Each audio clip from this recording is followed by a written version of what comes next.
Muy bien, hay fallo de la Corte. Se conoció el fallo de la Corte a favor del gobierno de la ciudad en este problema, en este debate jurídico que se había planteado. Está Jorge Liotti, a quien saludamos también. Se suma a esta mesa desde la redacción. Jorge, ¿cómo te va? ¿Qué tal, Fernando? Buenos días, ¿cómo estás? Bien, analizando con Cecilia Devane y todo el equipo los puntos más destacados, ¿no, Cecilia? Exacto, Fernando, Jorge. Bueno, hay un punto central, ¿no? Está en el voto de Horacio Rosati y Juan Carlos Maqueda, que habla sobre que a la ciudad le corresponde decidir sobre los modos de promover y asegurar la educación de sus habitantes. Esto es lo que dicen. Y además dicen, bueno, tienen que decidir en el modo en que lo harán. ¿Por qué insisto en el voto de Maqueda y Rosati? Porque son dos convencionales constituyentes, formaron parte de la convención que en 1994 le dio el estatus de la autonomía a la ciudad de Buenos Aires, y a partir de eso es donde hoy lo ratifican, esta autonomía de la ciudad de cara a lo que viene. Y sobre todo hacen hincapié también en un punto que hablan del AMBA. El AMBA no es una región en términos constitucionales, un punto en el que veníamos nosotros haciendo hincapié mucho en el último tiempo, ¿no? En esta zona, digamos, gris que habla el gobierno del AMBA. Bueno, se lo dicen en el fallo, el AMBA no es una región en términos constitucionales. E insisten, el gobierno no dio argumentos sanitarios. Es una construcción política el AMBA, ¿no? Absolutamente. Y insisten que el gobierno no dio argumentos sanitarios para sostener su decisión. Eso es un golpe también muy fuerte, ¿no? La de los argumentos sanitarios, ¿no? Porque en algún punto es algo que se le cuestionaba, no solo legalmente, sino todas las asociaciones de padres, todos los padres, esta decisión de suspender la escolaridad, que decía, bueno, explícame por qué cerramos primero colegios y no ferias, ¿no? Bueno, 113 páginas había tenido el escrito de la Procuración Nacional del Tesoro de Carlos Zanini. En 113 páginas para la Corte y para la Procuración, el Estado no pudo sostener argumentos sanitarios que ameritaran la suspensión de la presencialidad de clases. ¿No? Había la Procuración Nacional. Nacional, exactamente. Pero de Casal. De Casal, claro. Jorge, bueno, ¿cómo lo analizás? Bueno, evidentemente el fallo de la Corte es mucho más nítido y claro de lo que se preveía. En general la Corte suele tener fallos un poco ambivalentes donde parece apostar digamos, a decisiones que a veces buscan satisfacer a ambas partes. En este caso parecería mucho más nítido, más profundo en el sentido de marcar que la autonomía de la ciudad ha sido violentada en el decreto del presidente y en todo caso establece que no puede haber una medida específica para la zona del AMBA, por lo que decía recién Cecilia, y porque le corresponde a la propia ciudad determinar precisamente en este caso el tema de las clases, disponer que haya o no clases y con qué modalidad. En términos políticos, claramente es una derrota para el gobierno nacional, que ya anticipadamente había empezado un poco a plantearlo esto en forma pública. El primero que habló fue Carlos Bianco, de la provincia de Buenos Aires, cuestionando a la Corte. Yo me imagino que lo que va a venir ahora va a ser una gran andanada del oficialismo y representantes del gobierno, y por ahí el propio presidente criticando a la Corte por parcialidad, por beneficiar a Larreta, y en el gobierno de la ciudad, que obviamente había mucha expectativa, yo creo que van a tratar de disfrutar de este fallo silenciosamente, porque claramente van a estar muy felices con esto, pero también entienden que no es bien percibido por un sector muy importante de la sociedad que esto se transforme en una rivalidad cuando lo que está en juego es las clases de los chicos, con lo cual creo que van a tener un pronunciamiento más moderado, más mesurado. Pero claramente la Corte finalmente intervino y lo hizo en forma mucho más nítida de lo que se pensaba, y además estableciendo que, a pesar de que esto supuestamente tiene que ver con un decreto que ya caducó, porque era el decreto anterior, esto va a tener vigencia o va a tener, peso, digamos, ejecutividad a partir de ahora para adelante también. Con lo cual, básicamente va a mantener el tema de las clases presenciales en la ciudad, que era lo que estaba en discusión concretamente, y en todo caso esto se podrá modificar si en algún momento se puede hacer ese proyecto de ley que habló Alberto Fernández, pero que para lo cual yo creo que falta mucho y que es difícil que pueda tener una aprobación en el Congreso, de acuerdo de la posición en el Congreso. Es importante Jorge, lo que dice Jorge, Flor, por los otros reclamos que se podían venir y por las otras tensiones que había. Caso Mendoza, por ejemplo. Mendoza desoyó el fallo, el último DNU del gobierno, en base a que tiene la autoridad de decidir, sacó su propio decreto y no suspendió las clases presenciales por más que así lo disponía el DNU presidencial. Este fallo le daría el espaldarazo también a Mendoza, no solamente a la ciudad, sino a todas las provincias, a que no puede tomar el Estado Nacional medidas en materia educativa sin que sean decisiones concurrentes con las provincias. Jorge, perdón, estoy pensando, venimos en la coalición de gobierno de unos días de altísima fragilidad, de muchísimos roces, el afer Guzmán, entre otros temas. ¿Cómo cae esto adentro del gobierno? ¿Puede también empeorar la convivencia entre el kirchnerismo duro y tal vez el albertismo, Alberto Fernández?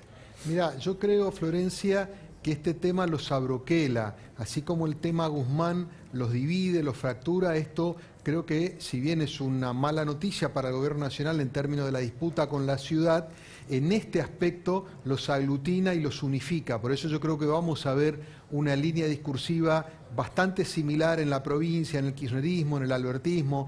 Yo me animo a decir que hasta el propio presidente por ahí habla de la cuestión, más allá de que se acate el fallo naturalmente. Pero me da la impresión de que esto le permite al gobierno tomar un poco de aire, desvía la atención, la agenda pública hacia un tema que hasta te diría que es más cercano para la gente porque los efectos son evidentes, digamos, están en el día a día al enviar los chicos a las clases, y le permite, yo te diría, recuperar cierto espíritu de cuerpo que en los últimos 5 días lo habían perdido por el tema de la discusión sobre el tema energético, ¿no? Y también hay que ver cómo se abre la discusión y el debate en términos concretos de qué va a pasar para adelante, porque si bien el gobierno ganó 3 semanas con el decreto anterior, y esto será hasta después incluso de los feriados después del 25 de mayo, el tema es que se tienen que sentar a charlar a ver cómo sigue esta historia. Con los números en la mesa y con el fallo de la Corte. Sí. Con las dos cosas tienen que resolver en cuanto a cómo sigue la política en materia de clases. Yo creo que es muy interesante tu punto, Fernando, porque hay un tiempo nuevamente establecido de 3 semanas que vence en el 21 y que el gran interrogante es qué pasa a partir de ese momento, porque está claro que un decreto no consensuado como fue el anterior, que es el que genera la rispidez con la ciudad, ya no va a poder regir y en consecuencia eso va a volver a generar fricción. Ya no pueden apelar al mismo recurso. O hay un decreto presidencial consensuado con la ciudad y las provincias, o tienen que esperar el proyecto de ley, el acuerdo del Congreso, ante lo cual yo creo que ahí estaríamos en otra instancia, pero yo veo muy difícil que en el plazo de 2 semanas y media se pueda consensuar un proyecto que ni siquiera está redactado todavía y que ya la oposición anticipó que está en contra porque entiende que implicaría una delegación de facultades legislativas poco especificadas.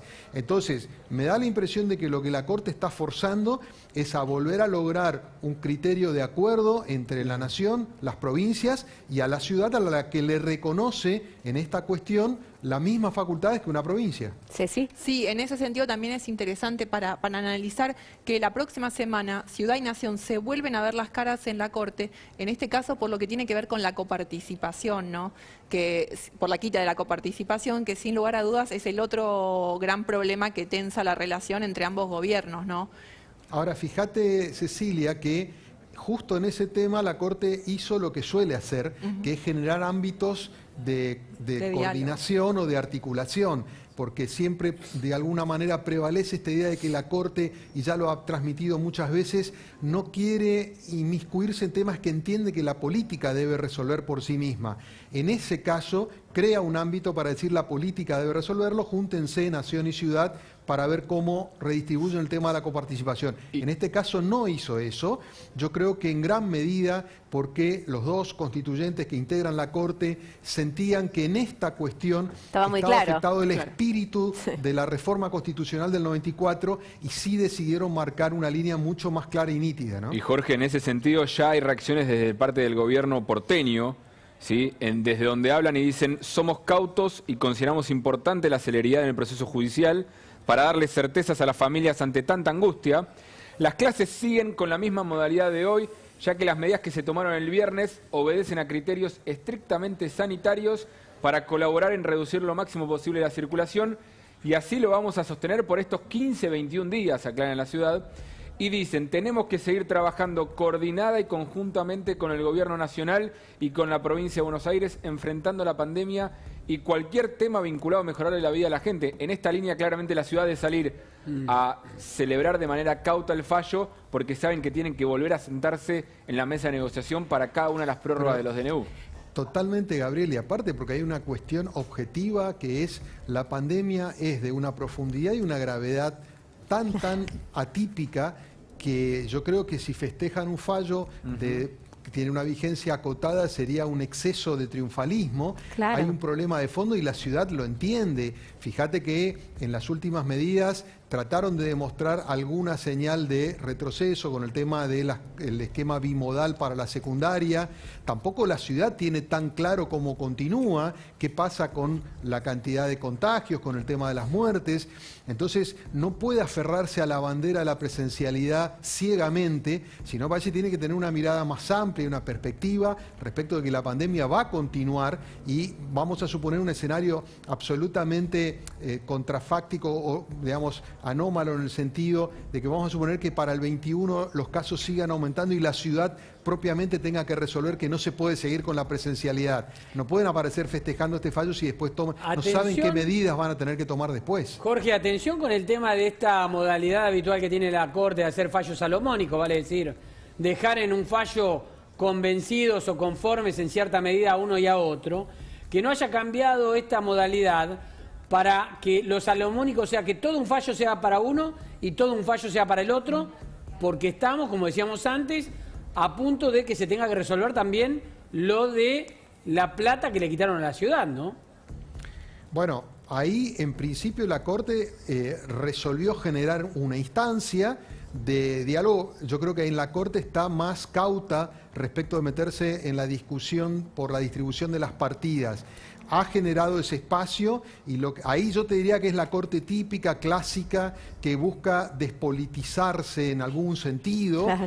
Y generar ese espacio. Hay que ver cómo resulta también en esa cuestión y en todo caso qué termina haciendo la Corte. Yo creo que ahí tenemos plazos mucho más laxos que lo que pasó aquí, que también hemos visto una Corte que para los tiempos que suele tener ha sido bastante ágil, más allá de que terminó fallando después de que caducó el decreto original que motivó la presentación de la ciudad. 2 semanas. Jorge, Pero en términos reales, la verdad es que para lo que son los plazos de la Corte, que en general son muchos meses, ha sido bastante ágil, ha sido bastante determinante. Me da la impresión también, y esto es una lectura que podemos hacer, que la Corte de algún modo se sintió con la responsabilidad de saldar esta cuestión que estaba generando demasiada zozobra social. Lo hace desde un punto de vista de interpretación de la Constitución, pero también entiende el contexto y no deja tanto margen a las ambigüedades. ¿Crees que después de esto la Corte va a volver a ser objeto de críticas por parte del oficialismo? Porque digo, veníamos de una época muy dura del kirchnerismo contra la Corte, muchos planteos, muchas críticas. ¿Crees que las van a reanudar después de esto, después de este fallo? Mirá, si nos atenemos por los antecedentes, creo que esto va a implicar una nueva andanada de cuestionamientos del oficialismo. Por eso yo te marcaba lo de Bianco más temprano, cuando todavía ni siquiera se había oficializado el fallo.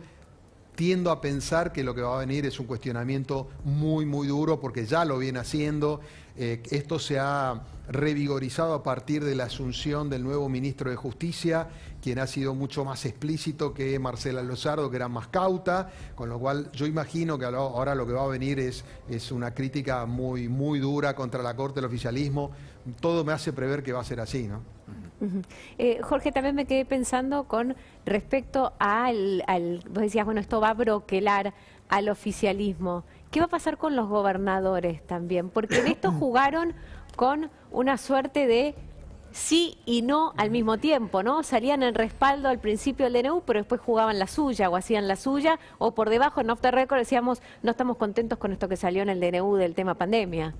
Sí, el juego de los gobernadores por fuera de Kicillof y el caso del jefe de gobierno porteño, que es lo que más seguimos, porque aparte sus posturas están más claras, nos llegan más directamente, los gobernadores han tenido un juego muy zigzagueante a lo largo de la pandemia, porque, digamos, ellos buscan de algún modo no cerrar demasiado en este momento la economía, porque están muy preocupados con volver a un esquema restrictivo como fue el del año pasado, pero al mismo tiempo cuando suben los contagios se asustan y piden un amparo presidencial. Esto ha sido motivo de mucha queja en la Casa Rosada, porque dicen los gobernadores no quieren pagar el costo político de las medidas de restricción y de alguna manera terminan depositando en el presidente. Cuando las hizo unilateralmente, vinieron las críticas, cuando las comparten, bueno, ellos se descargan la responsabilidad en el decreto presidencial. Acá emerge claramente situaciones muy dispares en las provincias y en consecuencia también el fallo de la Corte implícitamente los involucra porque les dice a los gobernadores la responsabilidad de las medidas, por ejemplo, en el tema de las clases, les corresponde a cada uno de ellos. El marco del decreto establece pautas generales. Esto va a cambiar eventualmente si después hay una ley que yo creo que puede llegar a ser un poco lo más higiénico en términos de dinámica de funcionamiento, que establezca parámetros epidemiológicos objetivos a partir de los cuales cada gobernador tenga que atenerse para tomar determinadas medidas. Pero está claro que cada gobernador juega en función de sus necesidades y sus intereses y cuando no le conviene trata de derivar en la Casa Rosada porque saben que pagan el costo de este tipo de decisiones. Mientras tanto, la expectativa, perdón, Fer, de lo que diga Alberto Fernández, que tenía previsto un acto para las 11:30 con Nicolás Trota, justamente, obviamente, pegando el tema educación con el fallo de la Corte que sabían que salía hoy, se postergó a la espera de poder ver el fallo y de poder leer los argumentos de la Corte para poder dar una respuesta. Mucha expectativa de ver cómo pueda salir en breve nada más Alberto Fernández a responderle. Bueno, me parece crucial eso que marcás, Gabriel, porque es la palabra del presidente. Hay que ver precisamente, acá lo que tenemos son dos poderes, digamos, las máximas autoridades de dos poderes del Estado en una controversia. Bueno, hay que ver cómo hace Alberto Fernández, digamos, para plantarse ante un fallo adverso que naturalmente él debe respetar, pero también que yo me imagino que va a buscar politizarlo en un punto. Por eso yo creo que hoy va a haber dos cosas que son importantes. Una, el pronunciamiento de Alberto Fernández junto con Trota por el tema de las clases, y después una gestualidad posterior que tiene que ver con el otro tema de discusión de los últimos días. Se va a mostrar, o estaba previsto, se mostrará 2 veces en el mismo día con Axel Kicillof, que ha sido un poco la cabeza más visible de la embestida contra el ministro de Economía, Martín Guzmán, en un intento, yo creo que por tratar de reconstituir cierta homogeneidad interna después de tanto desbarajuste que se generaron en los últimos días. Así que en eso está Alberto, me parece que va a haber mucha expectativa por el tema de la Corte, cómo se planta frente al tema de las clases y después también un poco cómo es la gestualidad en estos dos actos. Tenía previsto uno en Moreno y otro en Ezeiza respecto de Axel Kicillof, ¿no? Jorge, el gobierno tiene varios frentes abiertos. Ahora vamos a repasar con vos algo que preparó Gabriel Ziblatt para que veamos. Pero hablando de esto, hoy, por ejemplo, la presidenta presentó un pedido de nulidad de la causa de memorándum. Digo porque tiene varios frentes abiertos, entre ellos toda la situación judicial de una persona